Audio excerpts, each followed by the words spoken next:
Welcome back, everybody, to another dose of these crazy guys that just eat meat all the time. Can't stop talking about why they do it and how much they enjoy it. Today, we have a topic dear to our hearts. Justin, the ever-present battle in the carnivore community is Ribeyes versus New York strips and New York strippers. Oh, sorry. right. I think that last one was a personal battle of mine, not one in the carnivore community. Right. Okay. We'll leave that one alone for now. But anyways, yeah, it's true. Ribeyes are very popular in the carnivore community. Seems like a lot of people do really well on them. They have roughly equal amounts of fat versus protein, depending on how you measure it. But anyways, New York strips are also a favorite, and dare I say, sometimes it divides us. Sometimes. Yeah, definitely. So, what's your preference, Justin? I'm a New York strip kind of guy, which is sad because, I'm originally from the West Coast, but there's no California cut of steak. And if there was, you'd probably have to overcook it because the state's always on fire and extra hot. Um, the South would probably be a little more fatty, a little more grungy than the northern part of the steak. Um, for people that live in California, you might get some references there. Um, but yeah, I really like New York. I the fat on it is a little less thick. I feel like it's a little more easier to chew. It fries up really nice, but the tenderness of the meat is just um, you can just cut right through it, and it's so good, so easy to cook. Now the problem with the New York, well, unless you get a boneless, but um, a bone in New York, I feel like is better than a bone in ribeye. Just because just have to remove that one little part in the upper left corner, more or less, and then the rest is free I meat. had one the other day, and the bone was in the upper right corner. Oh, That's so weird. Must have been the other side of the cow. maybe it was. um, and you're good to go. Um, and let's just face it, by price, they're about $2 a pound cheaper on average compared to a ribeye, depending on the sale. So they're super cheap, super easy to grab up, and they just go down like fine wine. Now, I think we looked it up before, and I think on average, they're about 15 to 20% less fatty than a ribeye, but I've never noticed any um, issues eating just a lot of New York strip. I've gone probably a week or 2 weeks of straight New York strip before, and um, been completely fine. Didn't really notice a whole lot one way or the other. And then if you try to eat a bunch of ribeye every day, that fat is so satiating that it can be kind of difficult to eat two nice 13-ounce, 15-ounce ribeyes in a day. Um, so, I know we've talked before about protein and fat ratios. And Tom, I know you're going to talk more about your experience, but I know you've talked about trying to get enough protein because you lift so much. You're trying to do all that muscle stimulation and really pump out and get shredded. Well, maybe not shredded, just pumped. Um, Getting pumped up. and your protein requirements are sky high, and you're having difficulty hitting the level of protein because of all the fat in a ribeye. And from my understanding, you've moved to New York, and it's made that a lot easier process for you. Yeah, that's true. So, what Justin said seems to be the case that New York's on average are quite a bit leaner than, not quite a bit, but significantly leaner than a ribeye. I like the texture of the New York. It's a little bit firmer than a ribeye on average. And I like that when you're biting into it, and then that strip of connective tissue that's kind of, it's not quite cartilage, it's not quite fat. It's I really enjoy eating that. So and they're relatively easy to debone if you they're relatively easy to cut off the roast if you buy the whole roast. And of course they're often available boneless. So I ate 3 ribeye roasts in a row, just sticking to ribeye. And when I penciled it out, it seemed like too much fat. And then when I tried to eat it, it seemed like too much fat. And I'm trying to hit a pretty high protein requirement because I really love going to the gym and lifting, and I just want to see what I can do. It's really for my own entertainment, but I don't think I need quite as much fuel as what was in the ribeyes. So by the time I got all the protein in from a ribeye, or tried to get all the protein in I wanted from a ribeye, there was just too much fat involved. So, when you're eating a lot of fat, it dampens your appetite really quick.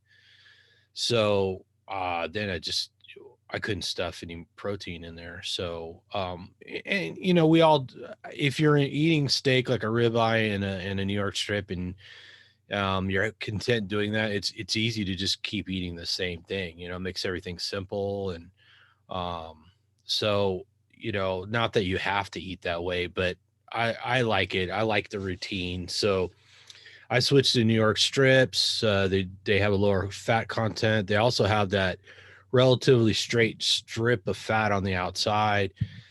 Typically at the store, it's trimmed down about a 1/4 inch. You can trim it down more, or trim the fat off the outside and even get it leaner real easy. Of course, with the ribeye, if it still has a little cap on it, that fat cap on there, you can whack that off is pretty easy as well. But I think overall the meat itself doesn't have quite as much fat in it. So the New York is an easier way to go lean if you want to go lean. And of course, that's another big argument, right? Fat versus protein. Should you go high fat or should you go high protein? And of course, it's kind of a misleading question, because what is high fat and what is high protein? I know we've been having some intermittent discussions with a certain person on Instagram about this topic. So it's really entertaining, because some people have they kind of promote this idea that there's a fixed percentage of this or that most, if not all, human beings should pursue. And And I you'll think, start eating your own collagen. right, you won't get enough collagen. And it's like, well, I don't know what there's no collagen in the rest of the meat. It's all in the fat. Because I think there is collagen in the cells that contain the fat themselves, those cell membranes or something like that, and the structure around it. But there's also collagen in the muscle too, and that connective tissue that's in the New York strip right there. I'm sure there's some of the I ribeye. love biting into that connective tissue on the New York strip. Yeah, It's it's like the so perfect good. texture, man. It's nice to chew on. So I think there's just something sort of primal about that. So I'm a New York strip kind of guy myself.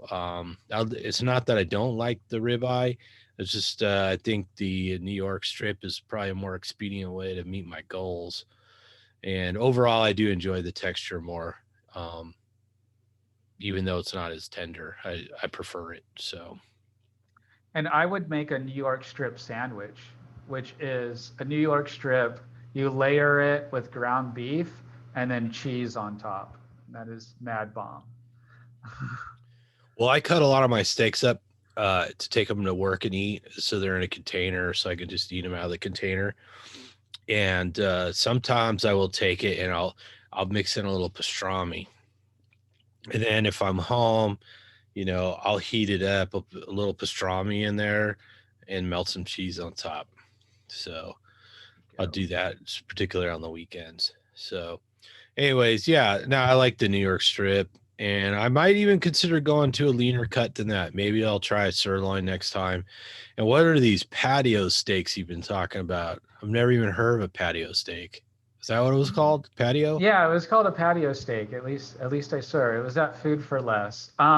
It's like a Huh. sirloin, but with the fat on. Is the way Huh. I understood it. You know, because I don't really. I mean, sirloin's okay, but I feel like it's too lean. It comes out a bit too dry, unless you cook it for like a 2 minutes and then flip it in 2 minutes, and then it's okay.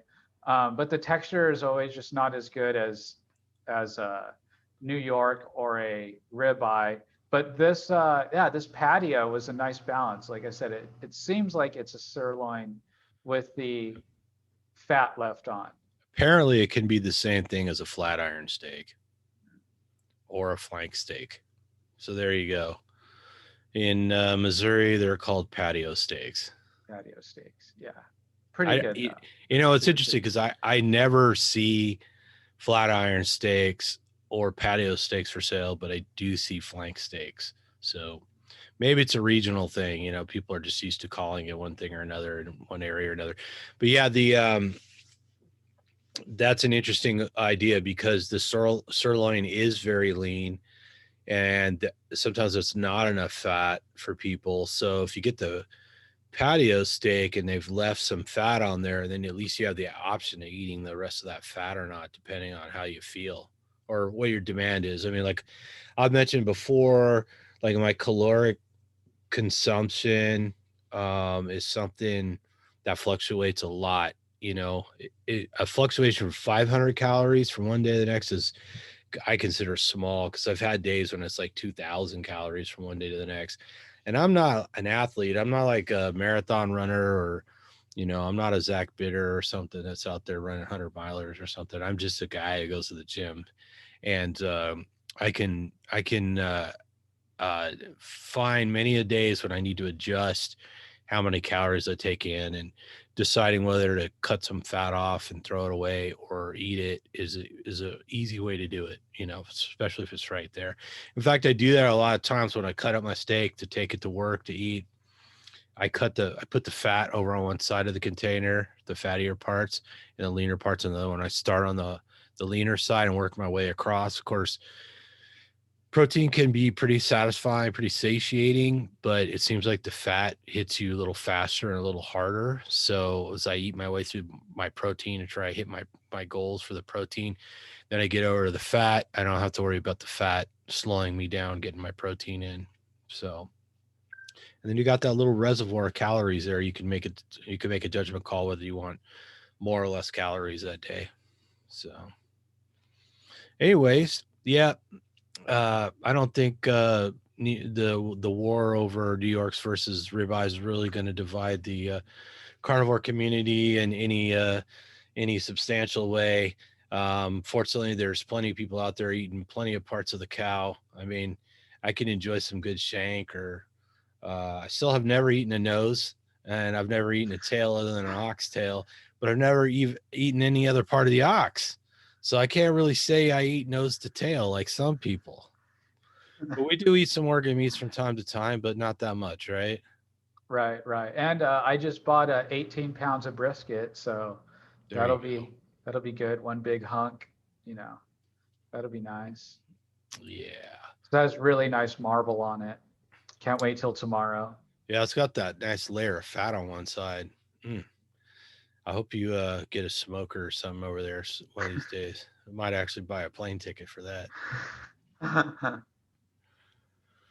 All right. Well, I think we covered this one. Yeah, there's a difference between New York strips and uh, Ribeyes. a ribeye steak. So there you go, guys. I hope you enjoyed this one. It's another one of our short ribs videos. These are more short, concise sort of videos. I know some people, you know, they only eat ribeyes, but like our buddy, Lady Carnivore, she's a New York strip kind of girl. So, and she's a fitness model or fitness competitor, bikini model. So, anyway, she's doing really well on New York strips, and I'm sure she'll be back to talk about it soon. And make sure you subscribe. Subscribing to the channel really does help, and it's really important to us. And leave us your comments. Let us know what you think. Let us know if you got any questions we can answer in future videos, or maybe you have some comments to make about your preference over ribeye versus New York strips. Until next time, eat some meat, feel better. Whatever you do, don't forget to turn down the ringer on your phone. Fall down the carb hole.